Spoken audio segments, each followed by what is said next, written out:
any walking wounded were all herded together in 3 small rooms, about 200 of them, and they were all bayoneted, a few at a time.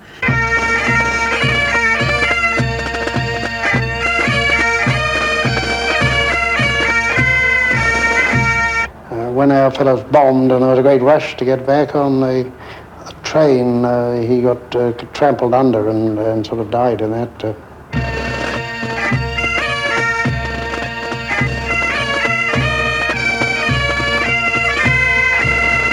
It was thick with oil, you could cover it up with oil, you're dark with oil, all these tankers were burning around us.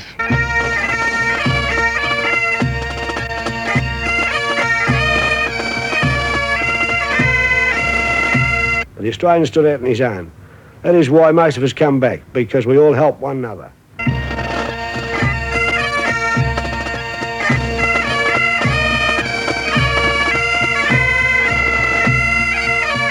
Many of their comrades didn't fall in battle, but succumbed to disease, malnutrition, and brutality. Building a railway.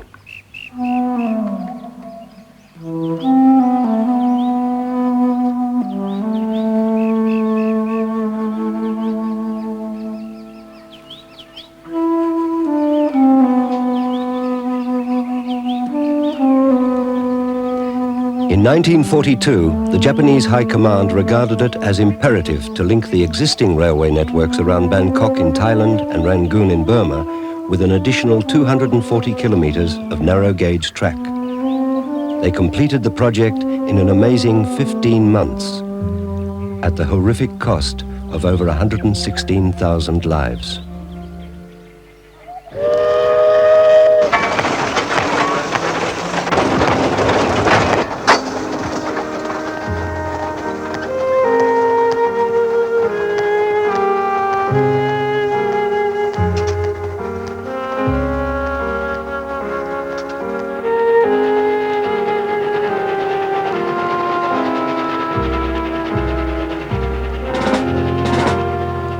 In early December 1941, almost simultaneously with their attack on the American Pacific Fleet at Pearl Harbor, the Japanese armed forces launched a multi-pronged attack, landing at Singora and Patani in southern Thailand and Kota Buru in Malaya, making the long-anticipated threat to Singapore a reality.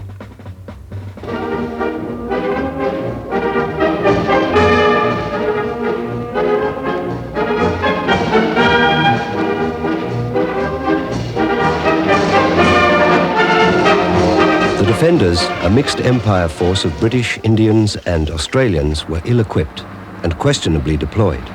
They failed to halt the rapid advance.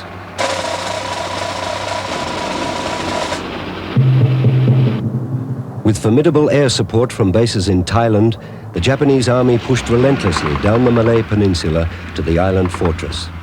Increasingly disorganized and demoralized, the defenders retreated into Singapore itself as the Japanese reached the Straits of Johor.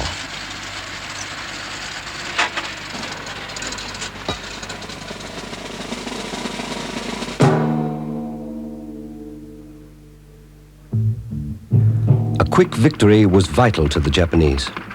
Their supply lines were dangerously extended and unreliable. The soldiers were tired from incessant fighting.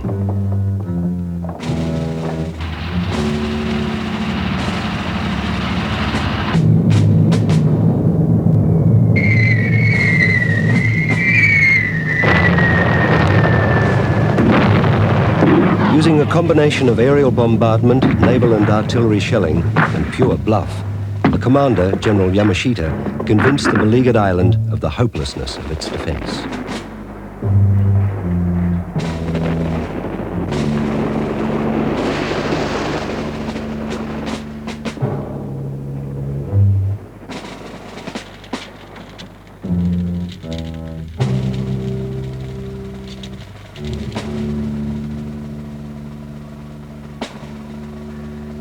On February 15, 1942, the British Commander-in-Chief, General Percival, unconditionally surrendered his garrison to the numerically inferior Japanese force. What Winston Churchill later described as the worst disaster in the history of British arms since the loss of the American colonies had happened. Singapore had fallen.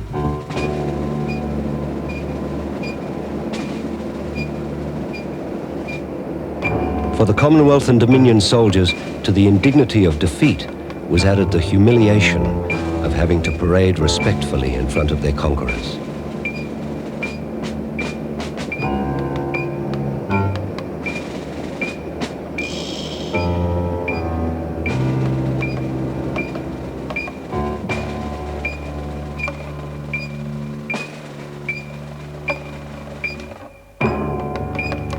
Early 1942 was the peak of Japanese conquest. They had gained all the objectives they had set themselves, with the possible exception of the total elimination of American Pacific Sea power. They controlled the sources of oil, rubber and minerals in Southeast Asia and the Dutch East Indies. In Burma, their armies threatened British India. In the south, Australia and New Zealand lay virtually defenseless. Everywhere, their forces were supreme.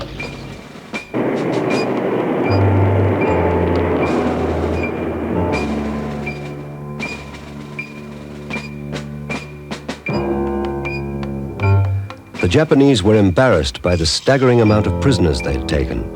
To them, surrender was the ultimate shame and humiliation, and the prisoners were treated accordingly.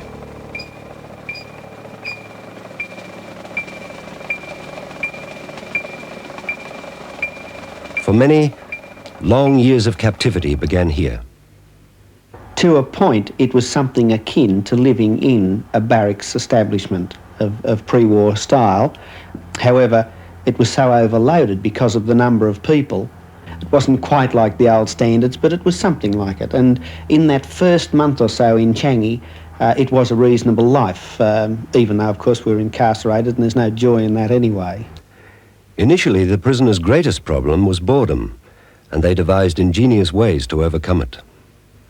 We'd been captured about 6-8 weeks when our commander, Brigadier Galligan, decided that we would be there for some time. I think that was fairly obvious, and he thought that, not only thought, but was insistent that we have entertainment. And so he sent round a message to all of the units to find out who had been professionals, semi-professionals in civil life, and the engineers built a theatre, so the concert party was formed. One of the things is, of course, Captain Takahashi, who went to Brigadier Galligan and said, "It appears your boys like these shows." He said, "Yes, they do." Next day, he ordered us to pull the theatre down. They had won their empire. Now they had to defend it. They had to exploit the newly acquired territories without delay or lose the war. Already the Allies were recovering and attacking the sea approaches to Rangoon, making the supply of the Japanese forces in Burma increasingly difficult. To avoid the long and hazardous route through the Straits of Malacca, it was decided to build an overland supply route from Bangkok to Rangoon, a narrow-gauge railway linking Bampong with Tanbuzayat, a railway through one of the most impenetrable, disease-infested jungles in the world. The labour force for such a massive project existed in the prisoner of war camps and amongst the local populations of the occupied countries. Heedless of the seemingly insurmountable engineering problems they faced, the line was commenced. For me, the trip to Bampong on the Singapore to Bangkok railway started off with being herded into Singapore railway station in the dark hours. And we'd been locked in steel trucks, or more or less clamped in steel trucks on a metre gauge, 32 to a truck for 5 days and 5 nights. And this didn't really allow for all people to be properly seated on the floor of the van. There always seemed to be somebody still standing up and no spare space around anyway. And as far as laying down was concerned, well, that was only done with people laying half on top of each other and this sort of thing.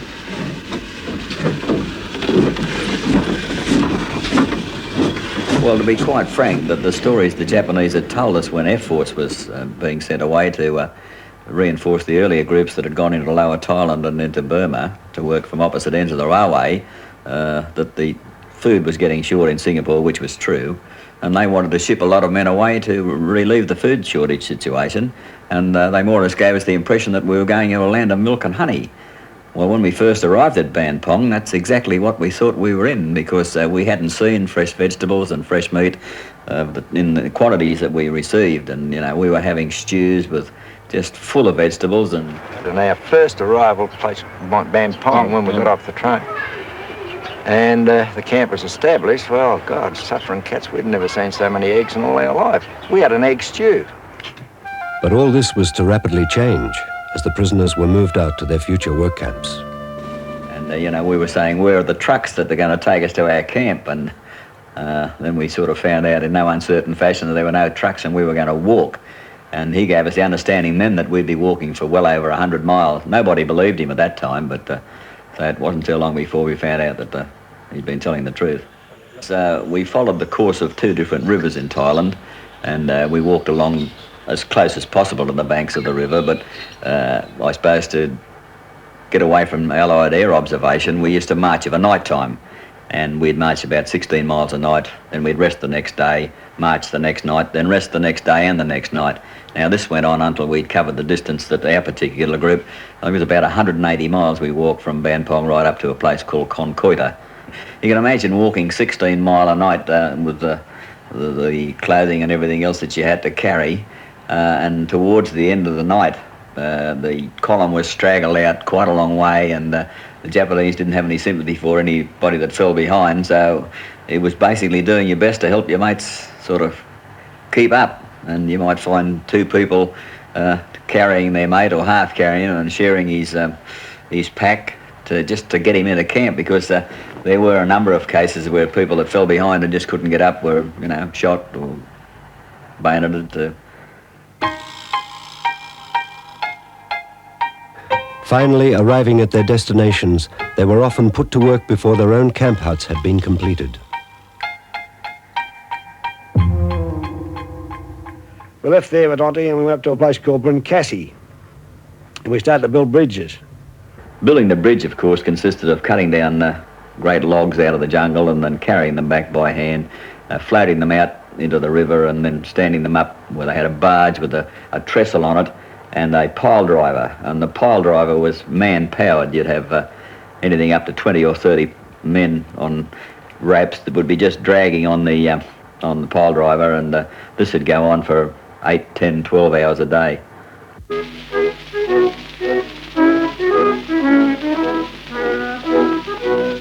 This Japanese propaganda film of the time portrays an altogether different lifestyle to that which really existed. One gets the impression the actors weren't altogether serious about their performances.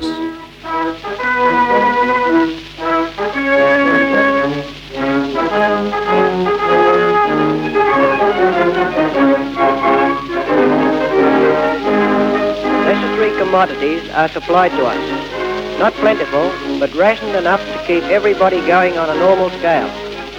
Nevertheless, the boys need the extras, such as a cigarette lighter, a pack of cards, or a bottle of beer. Small and simple things, but mightily welcome. So payday, as in ordinary life, plays an enormous part in the welfare of the boys in camp. Part of the pay is saved for their families back home, and the rest goes in for the necessary odds and ends desired. So here you see them, as they naturally are after payday. The canteen being the most popular spot. You tried to preserve your clothes, whatever you had left, and you worked in what you used to call a G-string. And this is what the Japanese used to wear. It was like a loincloth. You just tied a cord around your waist with a piece of cloth about, I suppose, 18 inches long and about 9 inches wide, and you just brought it up between your legs and looped it over the cord.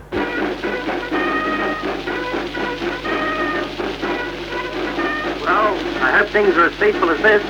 Yes. Our sincere hope is to maintain the freedom, independence and prosperity of Australia. Frank Rich was an unwilling participant in such a propaganda film. We were invited down there one day, hurled into a truck, and we were taken to the Singapore Swimming Club, which was the big thing in peacetime over there. That was the ultra in society to be a member of the Singapore Swimming Club. Beautiful place. And trunks were provided, and we were all swimming around thinking this is beautiful, and then in come the cameras. And they're taking photos of us, which I believe was shown later, of look at how the Japanese treat their prisoners of war. But for lunch, we still had 3 or 4 ounces of rice. They didn't carry it too far in the place. We didn't get any extra. Where there's smoke, there's fire. And this indicates that long before the first rooster crows and the rest of the camp awakes, the kitchen hands are on the job. This well-equipped, efficient kitchen frees the boys from kitchen drudgery and gives them more time for other interests. Daily menus are accurately timed, and loose instructions are given to ensure well-balanced meals, which will put anyone into a party mood. All you used to get was a Dixie half full of rice in the morning with a fairly watery sort of a stew made up of, you know, some sort of cabbage leaves. And you'd have rice carried out to the working party, which you'd eat cold, and when you'd come back at night, it'd be more of the same. Rice, rice and rice. One bloke found a fig tree. We wished to God he'd cut his throat. We had figs for about 3 weeks, straight off. Breakfast, dinner and tea. If anyone offered me a fig, boy, I'll cut their bloody throat from now on. I'll tell you what, if you eat figs for day and night for 3 weeks, it's bloody awful. Probably the poorest rations that I ever received was up in the region of Temonta on the Burma-Thailand Railway, where we were issued with a teacup full of rice gruel twice a day. And that wasn't nice boiled rice in grains. It was just simply a pappy, porridgey gruel. Yes, a few onions apparently were thrown in at the kitchen, and if you were one of the lucky fellows, you did find a small piece of onion in your cup of rice gruel. But we existed on this for some 7 or 8 days, and I can tell you it's below subsistence level. One gets the picture of Australians right from the time we were in camp before we went away, that the Australian is happiest in adversity. It seems a strange thing, but when we were at Puckapunyal, we were getting the best of food and the best of everything was coming in, but everyone was grizzling, saying, "Yeah, bloody food there." Now, when we were captured and our same cooks were cooking rice and they hadn't cooked it before, it was terrible, first off, naturally. And one limed rice that they sent, it was dreadful. But if you dared complain about the cook under those circumstances, they say he's doing his bloody best, and here it was bad, and yet they were happy about it, you know. You were on pain of death if you had any conversational exchange with Thais, or that you had any contact with them. And similarly, of course, the Thai people would be killed for any exchanges with us. But there was quite a magnificent organisation. It was a slender one which carried supplies and helped right up the Kwanoi River during the railway construction period and later. The money really came from the civilian internees camp, but the agents that actually carried the money upriver and contacted us and really did some magnificent work were Thais. They really sympathize with the war prisoners, and they try to give them food. They try to send them the eatable things, you see. And but it was caught by the Japanese tortured them. The Japanese infantryman himself, when the campaign in Burma was going against them and they were being marched up into the fighting, we saw lots of sort of mateship amongst them with the heavy machine guns and that they had to carry and being chased and hounded along by their officers. There were a couple of Japanese officers who were fairly civilised in terms of their treatment of the prisoners of war, but it was very, very rare on the railway line. On one occasion, this was really quite extraordinary, in which an ordinary sort of one-star private, the lowest sort of grade in the army, stood between me and an enraged sergeant with a bayonet who was out on bayonet fighting practice when I fell into some sort of controversy with him as to what he was doing with my sick. And he was so maddened by what I had to say that he just charged me to bayonet me, and this one-star private defended me, you see, because I belonged to his group and this other fellow was another group, and I just don't understand how he got away with that, but he got me off that parade ground in one piece. Although discouraged in many of the camps, religion persisted, a comfort to many in their adversity. There used to be church parades being held right in the middle of the jungle. I can remember attending communion services in the middle of the jungle and assisting in the service on a number of occasions. There certainly was a tendency for people to perhaps have a greater appreciation of their maker, and in fact there was no way that we could rely on our own resources or those of any other man anyway to get us through the situation we were in. It was something, as I think anyway, for God, and I'm sure that the good Lord looked after me. No doubts about that. Actually, I'm not a religious man, but I've seen all these tough fellas and blokes will have a go and everything, and they laugh at it. I prayed, and there's a very few that haven't. When the going's down, the chips are hard, and everything's going bad, they all pray. And that little bit of help gives you a bit of confidence to carry on. We'd built an embankment about 3 or 4 feet high, and we'd been out going back and coming back to camp, working, coming back. And this particular day, in one of the excavations made for the embankment, there was an elephant and their family and daughters and so on. And daughters, mind you, we hadn't seen a woman for 6 months or so, and we're coming back on this woman. And to us those days, to see a girl with nothing on up top, there's a fella in front, he's ahead of me, he's about 20 feet ahead, and there's culverts and 2 decent bearers across waiting for the sleepers to go. Anyway, he's ahead and suddenly he sees the girl and he goes like this, and the next minute he walks straight down the hole. In May 1943, at the beginning of the monsoon season, commenced the worst period of the railway construction. Callously pressuring for a rapid completion, the Japanese threw in another 10,000 prisoners of war. 50% of these perished in 6 months. This was the Speedo period. Speedo was the only thing the Japs knew in English that meant hurry up, and, you know, Speedo, Speedo, Speedo. And there was a great deal of pressure brought on the Japanese engineers to get this line completed. In that time, we lost around about 600 men in 14 days.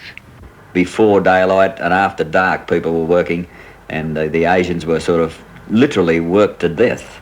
These people, they were, say, worse off than we were. The Japanese were just as evil to them as they were to the prisoners of war, and they died like flies. I think their mortality rate would have been far in excess of that of the prisoners, and gosh, that was bad enough, as everyone knows. But the Asians, I believe there was somewhere between 200 and 250,000 of these. These would be Chinese, Tamils, Malays, Indians that had been swept up from Singapore and Malaya and bundled up into the railway. And, you know, as soon as they died, they were just cast aside. There was nobody to look after them. There wasn't the same sort of mateship amongst them. It was a, you know, dog-eat-dog life. And there was a lot of that went in within our own ranks, I must admit, but with them it was far worse. It was tough, it was hard. The railway was shocking because you had no... There was primitive ideas of trying to build a railway. Perhaps from Hintop Mountain Cap be 4 rugged miles over the hills, going up a bamboo ladder up the cliff and then out over these slithering sort of mountain tops to the river, and then 8 or 10 hours, you see, of work there. And this involved an embankment which was built by hand, a lengthy rock cutting, and then this bridge over the ravine, which was about 80 feet above the level of the stream. This sort of process of wear and tear inevitably killed about 1/3 of the men in 12 months. So another 1/3 look as if they lived very long, and there's nobody really looked at he was up to much, you see. This is probably the worst period of the whole line. I mean, people's health was deteriorating more, you know, the food was getting scarce, and the weather conditions were atrocious, and, you know, it was just from daylight to dark. As the deadline for completion approached, the Japanese and Korean guards were merciless in their attempts to force the prisoners to even greater efforts. Men unfit to work received no food. I seen a few atrocities on the line, a fellow called Lexi. I won't mention his second name because I wouldn't like his people to know anything about it. He had a big stump to pull out one day in the middle of the railway line. It was impossible for one man to do it. I don't give a who he was. He could have been Hercules. It was about 4 foot across each way. And he had to dig the stump out and pull it out himself. He dug all around the roots and killed all the roots and broke them. But he couldn't shift it. This fella called the Black Cook got a big stick into him and killed him. And the officer that was just felt we'd had enough, and he said to the Japanese, they've had enough, they're going to have a rest. And the Japanese said, no. He asked me no, which means no rest. And the officer said, yes, they are. So he told us to stop, and we stopped. And the Japanese said, you tell them to start work or I'll kill you. And the officer said, no, they've had enough, they're going to have a rest. So he dragged his gun out and stuck it in the officer's stomach, and they had an eyeball-to-eyeball confrontation for about a minute or so. Eventually the Jap backed down, and he said, you're a very foolish man, I could have killed you. But he said, you know, you're also a brave man, so he let it go. The reason that confrontation had to be was to maintain the morale of your force, that it had to be seen that those who were in command or responsible position, that they did fight for the rights and so forth. And these prisoners were, of course, they were badly treated. If they couldn't go to work, you see, they're kicked. They're kicked. Some fellow was seen falling on the ground, and nobody took care of. And even his friend wanted to help him, you see. They're tortured by the Japanese, kicked by the Japanese, slapped by the Japanese. Some of the prisoners, you see, they were not probably dead, you see. Even if they were taken out and buried alive. Escape really wasn't on in Thailand until the closing stages of the war, in which there was the possibility of getting to resistance groups and army units that were forming in the jungle, and a few fellows did manage to make an escape at that stage. But what happened in the earlier stages of the war was that they were inevitably captured. They were so easily identified in the particular countries we were in, whether it be Java, Thailand, Burma. You stood out as an entirely different sort of human, you see, and you were easily rounded up. Probably the most highly organised and best attempted escape was a group of British, particularly British officers who had some experience in Burma, and they had a fair bit of money, and they had the backing of some of the local people, and I understand they had an elephant or two, I'm not sure.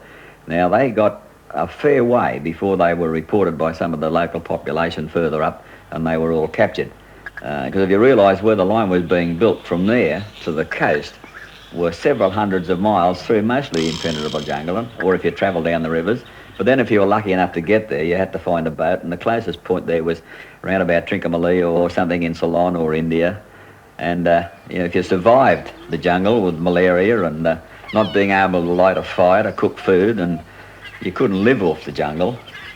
But this particular group that I spoke of, after they were captured and sort of brought back and beaten up a few times, they were publicly executed in front of the people from the camp where they'd escaped. When we got to Tavoy, there's 8 of our fellas, there's 4 anti-tankers. They decided, unfortunately, they couldn't stand the situation. They were going to head off, and a few of us tried very hard to stop them. Unfortunately, they went. That was their idea, and they went, and 3 days later they were all caught, and the next day it was a case of they had to dig their own graves, and 2 nips to each one lying low, and that was that, but no blindfolds.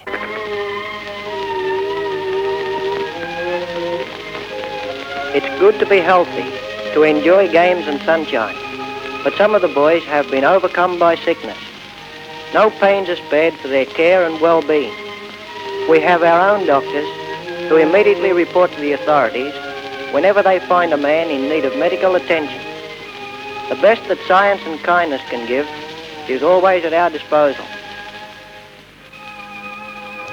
The one thing, of course, you never got was all the things which you need to treat the sick. That you'd have to build your operating table, that you had no hospital or anything that looked like it. You just had to put people on bamboo, and there were no utensils or anything to treat the sick. No water bottles or bedpans, and all the paraphernalia that all had to be made out of timber or bamboo, and if they needed a crutch you had to make it, and so on, a crutch or a splint or An orthopedic bed was a thing made of bamboo with a sort of an ordinary nail driven through the bone to pull on, and so forth.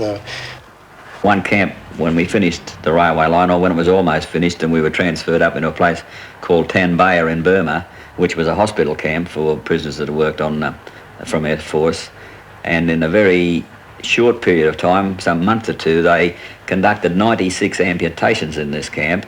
And these amputations were done with a wood saw that was used normally for cutting down trees for the camp fires.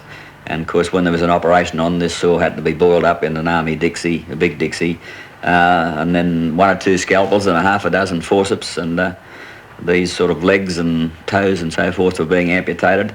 And the people were so debilitated at that stage that they couldn't survive the shock of the operation. I think out of 96 amputations, only 4 people lived. And people were dying in that particular camp at the rate of about 30 or 40 a day. And for weeks on end, the cremation priors never went out. Cholera really is a scourge, and not just amongst the native people who have little idea of how to cope with it, but certainly even for us. And we had little in the way of treatment. The only treatment that I know of that was given was simply a saline drip. They would hook the leg up, one leg up in the air, open up the vein and drip a salt solution, saline solution, into the vein. And this way we certainly saved some of the people. A tropical ulcer could be picked up from anywhere, a slight burn, a slight graze that would get infected, and particularly in the state of health that people were. And if they happened to catch malaria, about the time when this ulcer was picked up, and these were usually in the lower limbs, like from the knees down, then it used to spread very rapidly, and it was quite virulent. It'd eat the flesh away. I remember one British soldier, this particular British chap wouldn't allow them to take his leg off. He was doing his best to save it himself. He wouldn't let anybody touch him, but he used to just bathe his leg practically all day. And at that time, I can remember quite vividly that the flesh had been eaten away from the calf of his leg, and all the sinews were exposed, and most of the flesh had gone, and the whole of his shin bone was exposed, and the bone, instead of being fairly white, was starting to yellow up, and it was even becoming sort of honeycomb because whatever there was in these ulcers was eating it through. And this was more or less the norm, and if they weren't treated, and the only other thing that the treatment, and the most drastic treatment, was to scrape them out. The sore it's happened like that. It became larger and larger, wider and wider, and until the patients died of that disease. And lots of people died of the disease. And it's strange that when the Japanese surrendered, or when the Japanese left, the disease is gone too. At times, in various jungle hospitals I commanded, with, say, a city of sickness of about 10,000 people, you'd have, say, 2,000, 2,500 men in the so-called hospital, and there you perhaps see 1,000 tropical ulcers and maybe 200 men with the bones poking out of their legs. This was the sort of incidence of the condition there. It was a very serious problem. At the end of 15 months, the line was completed. The irony was, it was never effectively used. It was being bombed faster than it could be repaired. Time was running out for the Japanese Empire. There were 1 or 2 instances where Japanese engineers had made such a botch of building this line that the gradients were too steep, and prisoners were sort of forced to jump off and help push the train up over the rise, or the gradient was so sharp, or the bends were so sharp rather, that the engines had jumped the line. But before they got much use out of it, the Allied bombers were taking over, and about 150 locomotives and hundreds of trucks of rolling stock were destroyed. Those prisoners who were kept on to maintain the railway suffered bombings from their own aircraft. Others were put on board ships bound for forced labor in Japan. American submarines carried out devastating attacks on these convoys, unaware of the presence of the prisoners of war. And we were torpedoed. And we're in the water somewhere around about 5 days and 5 nights. There was no panic or anything like that in the boat, but we had no life jackets or anything like that on with us. We just carried packs, rubber packs, which they loaded on, which was wholesale rubber. Well, the Japs, we seen them, they were taking the life jackets off the geisha girls, which they had on the boat. We had one fellow, he was gone for all money. We had him sort of tied on our makeshift raft, and he kept pointing to this thing. and we wouldn't even bother to look. But anyway, we heard this sort of tick, and next thing up she came, and he said, "There you are, I told you." But he just couldn't believe it. But, it's a miracle, really. The survivors had often clung stubbornly to pieces of wreckage in shark-infested waters for days. They were blistered from the sun, covered with oil from sinking tankers, and starving. They had seen friends drown, or taken by sharks, or simply go mad from thirst and crazily gulp down seawater. Memories they weren't easily to forget.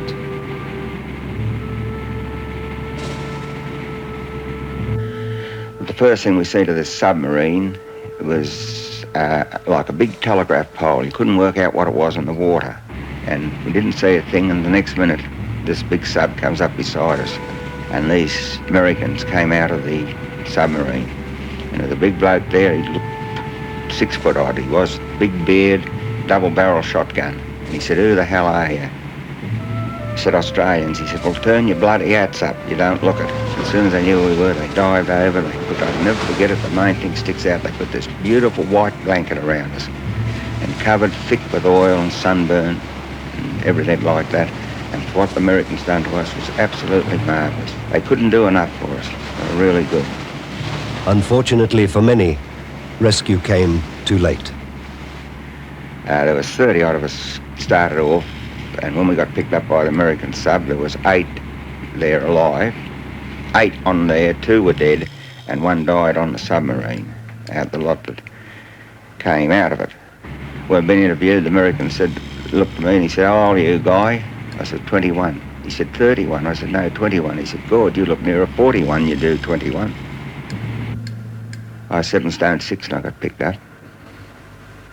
By mid-1945, the European War was over, and the Allies were now turning their full attention to the Pacific War. The Japanese rising sun was now sinking, and the end was inevitable. It was important to maintain contact with the outside world, and this is one of the reasons why I had a wireless set through most of the period in prison camps. I eventually was arrested and had a tough time, and the last year I had other sources of information, didn't have the set working, but this sort of thing, of course, was important, that you could give fellows some fairly solid assurance of a victory ultimately, and hope. The clandestine radio operators weren't to hear of the events on the Japanese mainland in mid-August until after the war. The cities of Hiroshima and Nagasaki were subjected to a new and frightening weapon, which convinced the Japanese leaders that further prosecution of the war was futile. We sneaked up there to look over the top, and we saw this plane coming. And the parachute come out, and one bloke said, the chap was with me, said, "I think he's dead now, he's Trevor," he said, "Well, I think they're going to drop pale lamp leaflets." I said, "Oh, yeah, I suppose they are." Next thing was this hell of a bloody bang. A blinding flash, big smoke, and this big rush of wind. And I said, "Bloody hell, that was a big bloody pamphlet they dropped." When the Union Jack was hauled above the Changi jail, there was the greatest cheer you ever heard in your life. But from then on, most people were sick, and there wasn't the jubilance that one would have expected, except everyone was happy in a quiet way, I think, that you were going home. And the quicker you get there and things try to get back to normal, well, the better. And I think that's virtually how I viewed it. Bear in mind, I was young. I had my 21st birthday in Burma. So I recall old AIF Joe. Now, you remember old AIF Joe? Yeah, he was a reasonable sort of a Korean, and just after the war finished, he came up to us, and he'd been of a help. He used to come through and say, "Well, Sergio, the camp's going to be Sergio," and we appreciated it. Anyway, after the war was over, he came up to a friend of mine and he said, "What's going to happen to me?" And they said, "Oh, you're all right, Joe. We're going to shoot the others, but we'll hang you." As the camps were liberated, the captors meekly became the captives. We were even pretty good in the finish. We never missed out. I myself, I had sore hands for about a fortnight.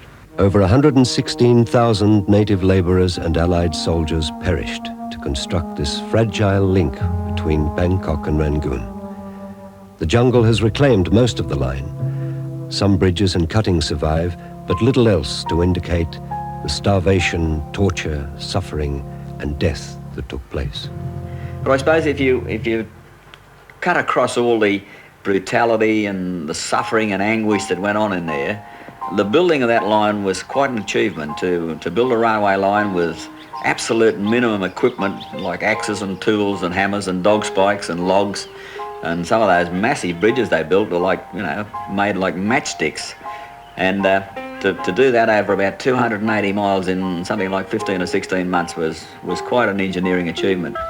I'll never forget. It'd be a human impossibility. I've forgiven. As I see it, there's 2 generations passed since then. I've been back to Japan. The younger people are very friendly. The ones in our age group, the men especially, don't look at you too long in the eye. And it's very funny, but they seem to be as affluent, if not more, than we are. They're on top of the world, we're on the bottom of the world. What was the bloody war for? To make them rich and us poor? Well, I mean, even if I wanted a trip, I wouldn't take a trip to Japan. There's one place I don't want to see, and that I've no liking whatsoever for them. I don't know. I'll put it this way, I don't own a Jap car.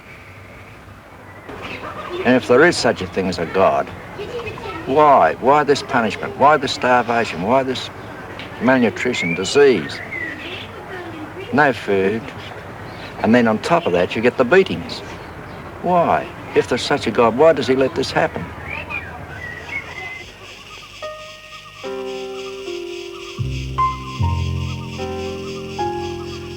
How will history judge the death railway? As a military necessity or a monument to brutality?